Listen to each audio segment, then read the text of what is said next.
अस्सलाम वालेकुम। उम्मीद करता हूँ आप सब लोग खैरियत से होंगे। मैं मोहम्मद अमीर हमज़ा। इस वीडियो में बात करेंगे कि धान की फसल में सफ़ेद रंग के सिट्टे निकलना शुरू हो जाते हैं। ये जो सफ़ेद रंग के मुंजर बनते हैं, इनमें दाना नहीं पड़ता।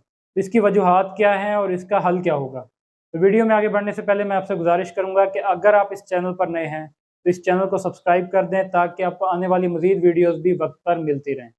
तो सवाल ये था कि ये मुंजरें बनती क्यों हैं?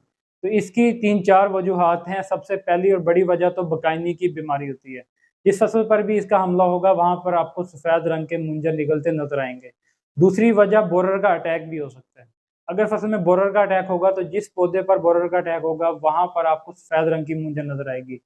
और तीसरे नंबर पर जो है बोरान की कमी की वजह से भी आपको सफ़ेद रंग के मुंजर बनते नज़र आते हैं। और चौथी वजह जो है, जो क्लाइमेट चेंज है, इसकी वजह से अगर पॉलिनेशन के वक़्त दर्जा हरारत बहुत ज़्यादा हो जाता है और गर्मी की वजह से पोलन मर जाते हैं, तो वहाँ पर पॉलिनेशन का अमल मुतासर हो जाता है। वहाँ पर भी आपको ये सफ़ेद रंग के मुंजर मिल सकते हैं, क्योंकि पॉलिनेशन का अमल मुतासर होने की वजह से दाना नहीं पड़ेगा। तो जब दाना नहीं पड़ता, तो आपको सफ़ेद रंग के मुंजर नज़र आते हैं। तो अब हमें कैसे पता चलेगा कि ये जो सफ़ेद रंग का मुंजर निकला है, ये किस वजह से निकला है? तो अगर तो आपकी फसल पर बकायनी का हमला होगा, तो उसकी निशानी ये है कि जो भी सफ़ेद रंग का मुंजर निकलेगा, अगर वो बकायनी की वजह से मुतासिर पौधा है, तो उस पौधे का कद आम फसल से थोड़ा-सा ज़्यादा होगा। वो बाकी फसल के जितने भी पौधे हैं, उनसे थोड़ा-सा ऊँचा दिखाई देगा और उसके अंदर जो मुंजर है, वो भी वक़्त से पहले निकल आएगा और वो मुंजर खाली होगा। तो इसकी ये सबसे बड़ी निशानी है। अगर आपकी फसल में सीड ट्रीटमेंट सही से नहीं हुआ था और बकायनी का हमला हो जाता है, तो फिर आपको ये इस तरह के पौधे देखने को मिलेंगे। और अगर आपकी फसल में बोरर का अटैक होता है, तो फिर भी आपको सफ़ेद मुंजर नज़र आती है, लेकिन उस वक़्त पौधों का कद एक बराबर होगा। जिस पौधे पर बोरर का हमला होगा, उस पौधे की मुंजर जो है वो खाली होगी, आपको सफ़ेद रंग की नज़र आएगी।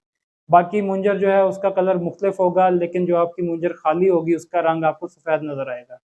और तीसरी वजह जो है बोरान की कमी।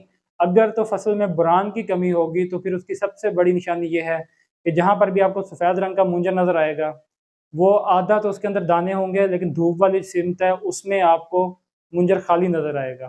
तो इसका मतलब है कि फसल में बोरान की कमी है, इसकी वजह से आधे सिट्टे में दाना पड़ गया और आधा सिट्टा खाली रह गया।